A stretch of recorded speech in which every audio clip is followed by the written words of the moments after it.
Bienvenue sur le podcast des mots sur tes mots, le podcast qui t'aide à reprendre confiance en toi pour mieux vivre tes relations amoureuses. Je suis Alexandra, coach relationnel diplômée et certifiée, et sur cette chaîne, je te partage les découvertes, les notions et les secrets pour enfin vivre une relation amoureuse stable et épanouissante. Que tu sois confortablement installé, en train de faire ton ménage ou ton jogging, c'est parti pour un nouvel épisode. Hello, j'espère que tu vas bien. Bienvenue dans ce nouvel épisode et aujourd'hui je te parle du fait de ne pas être prête à recevoir. Pourquoi je te parle de ça ? Comme bien souvent, c'est parce que ça part d'une séance de coaching avec une de mes clientes chéries. Si tu passes par là, je te fais un gros bisou. Et en fait, on s'est rendu compte qu'elle avait du mal à recevoir. Et ça, c'est caractéristique de beaucoup de personnes qui donnent énormément. Alors que ça soit en couple, mais aussi généralement dans la vie de tous les jours. Et en fait, ces personnes qui donnent énormément et qui ne reçoivent pas, elles se placent dans un schéma un petit peu de dépendance affective. Pourquoi ? Parce que finalement, leur nature c'est de donner. Elles sont très généreuses. Et souvent, ces personnes-là, tu les entends dire « Avec tout ce que j'ai fait pour cette personne, elle m'a traité comme ça, elle s'est pas occupée de moi ». Enfin, elle est dans la plainte, elle est dans la comparaison. Il y a plusieurs, bien sûr, cas de figure, mais là, ce dont j'ai envie de parler, c'est le cas de figure où, en fait, tu étais en couple, ou alors tu es toujours en couple, avec une personne pour qui tu te donnes à 100%, à qui tu fais tout, tu rends la vie plus facile, tu devances les désirs, etc., mais qui ne te le rend pas, où tu te sens pas aimé. Soit si t'es plus en couple avec, tu te rends compte de beaucoup de choses et là t'es dans la plainte et t'es dans l'accusation. Soit t'es encore en couple et t'es encore en train de te demander si cette personne elle t'aime réellement. Je te décris ça parce que pour cette cliente-là, c'était le cas, elle était fraîchement séparée, elle se posait au début la question de savoir si cette personne elle l'aimait vraiment. Et puis au fur et à mesure du travail, la réponse est claire, c'est pas de l'amour.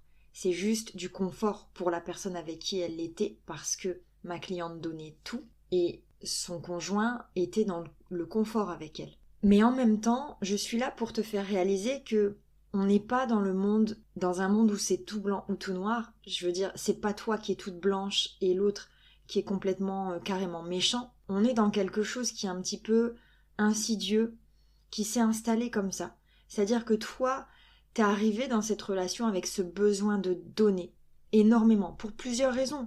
Parce que t'as ce besoin au fond de toi, t'as besoin d'aimer les gens de cette manière-là, mais aussi parce que t'as besoin d'être aimé et que t'as l'impression que en donnant à ce point, on va te rendre, on est obligé de te rendre. Quand tu te donnes à 100%, la personne en face de toi, elle est obligée de se rendre compte de tout ce que tu fais et du coup de te rendre l'appareil. Et au final, tu te rends compte que non, ça se passe pas comme ça. Il peut aussi avoir la raison du « j'ai besoin tout simplement d'aimer de cette manière-là », je ne sais pas comment aimer autrement, ou alors je n'ai pas l'impression d'être légitime quand on m'aime et que je fais pas autant que ce que je fais.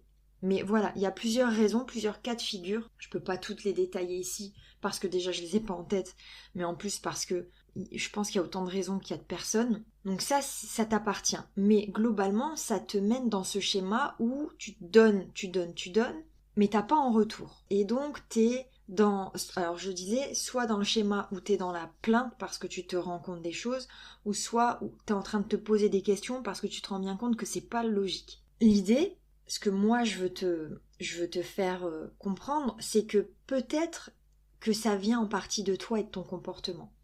Je sais pas si t'as déjà entendu parler de la loi de l'attraction, qui explique qu'en fait on attire à nous ce qu'on veut et ce qu'on fait finalement. C'est pas magique, c'est juste que tes actes vont faire en sorte que les gens vont y réagir d'une certaine manière.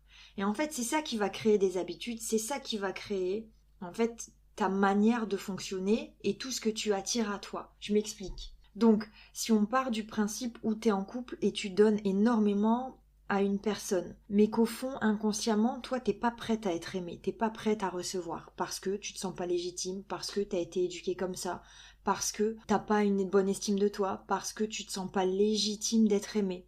Ça peut créer, au fond de toi l'idée que, en fait, il vaut mieux pas tomber sur quelqu'un qui va te donner. Il vaut mieux pas tomber sur quelqu'un qui va t'aimer autant que toi tu aimes.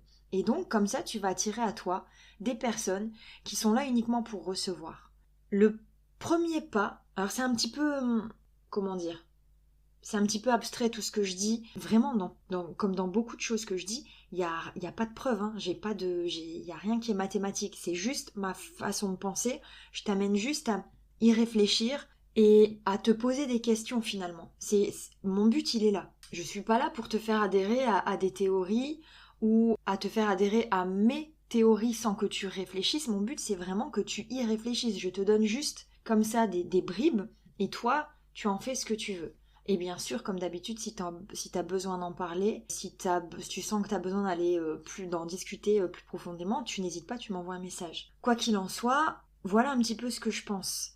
Tu vas me dire, ok, maintenant, si je me rends compte de ça, comment je peux faire? Eh ben, j'ai envie de te dire, la première étape, c'est de te rendre compte de ça. C'est de te rendre compte que, oui, tu fonctionnes comme ça, qu'en fait, tu donnes tellement que finalement, t'attires à toi des gens qui sont pas prêts à donner, parce que toi, t'es pas prête à donner. Pour t'en rendre compte, on peut sortir un petit peu du couple et regarder un petit peu ce qui se passe dans ta vie.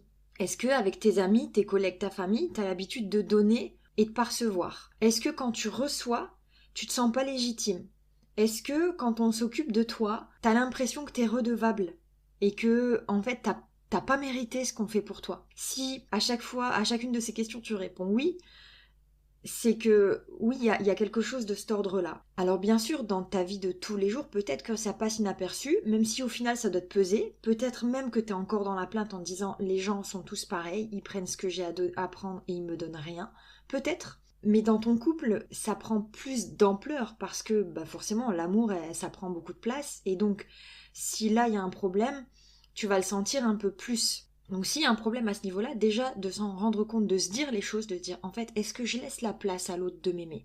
Est-ce que j'ai choisi la bonne personne pour m'aimer? Là, on commence à rentrer dans des questions qui sont un petit peu plus difficiles à assumer parce que si on commence à répondre à ce genre de questions, il y a des décisions qui vont devoir être prises si on veut être en accord avec ce qu'on est, ce qu'on pense et ce qu'on veut surtout. Donc là, oui, peut-être que ça va faire mal, mais c'est important de se poser les bonnes questions maintenant pour pas souffrir plus tard et encore plus fort. Donc réponds à ces questions-là, agis en conséquence. Malheureusement, si tu sens que t'es pas aimé correctement, soit tu vas changer toi des choses à l'intérieur de toi, c'est-à-dire que tu vas laisser la place pour aimer, pour être aimé, pardon. C'est pas que tu vas moins aimer, c'est que tu vas moins donner.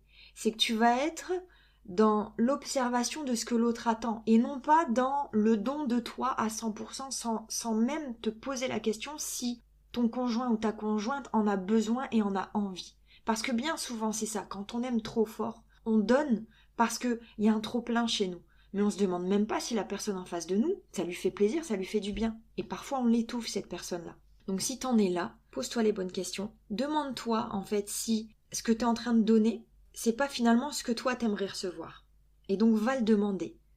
Alors, va le demander. Pourquoi je te dis ça? C'est en lien avec d'autres épisodes qui font écho au fait que on a tendance à penser de une que l'autre doit deviner s'il nous aime vraiment tout ce qu'on veut et tout ce dont on a besoin, et en plus veut et a besoin des mêmes choses que nous.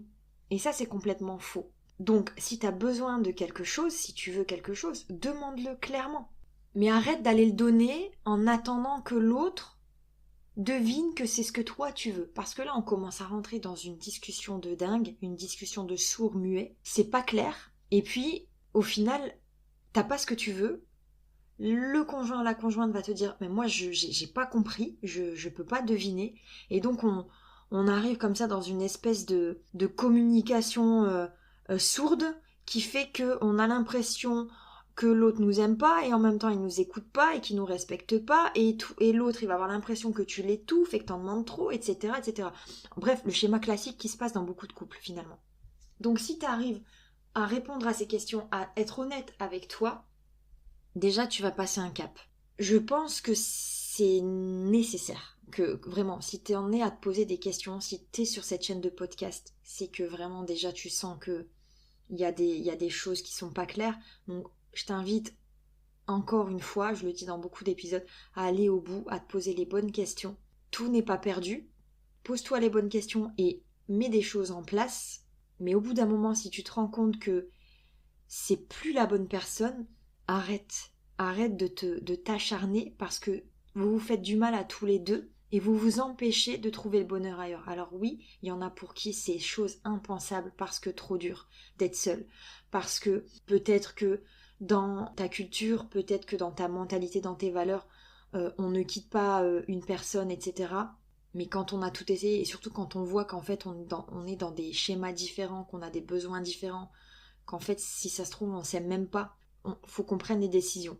Si t'as besoin d'y voir plus clair, moi je te conseille une chose, c'est de prendre quelques séances de coaching pour y voir plus clair. Si t'as peur de faire une bêtise, si t'as peur de pas prendre la bonne décision. Vous êtes nombreuses à hésiter, à pas savoir. Alors vous êtes nombreuses aussi à prendre des séances et à vous rendre compte que finalement il n'y avait pas de quoi hésiter parce que la réponse elle est claire, mais il y a quelques-unes des personnes qui pensent que, voilà, qui avaient un doute et qui au final se rendent compte que non, c'est pas forcément le conjoint ou la conjointe le problème, c'est le fonctionnement. Et donc si on change le fonctionnement, ben tout commence à s'améliorer. Donc vraiment, c'est difficile de te répondre à toi personnellement par podcast, donc si tu sens que t'en es là, pour éviter de regretter des choses ou voilà, de perdre du temps, prends quelques séances de coaching. Je pense qu'en 2-3 séances, tu peux facilement y voir plus clair.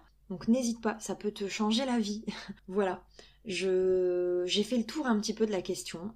Si t'as d'autres questions, n'hésite pas. Si t'as des commentaires à faire, pareil, n'hésite pas. Que ça soit en public ou en privé, en message privé, tu n'hésites pas. C'est toujours un plaisir pour moi d'en discuter, de te répondre, d'être là pour vous tous et vous toutes. Merci encore de m'écouter. Je te dis au prochain épisode et d'ici là, prends soin de toi.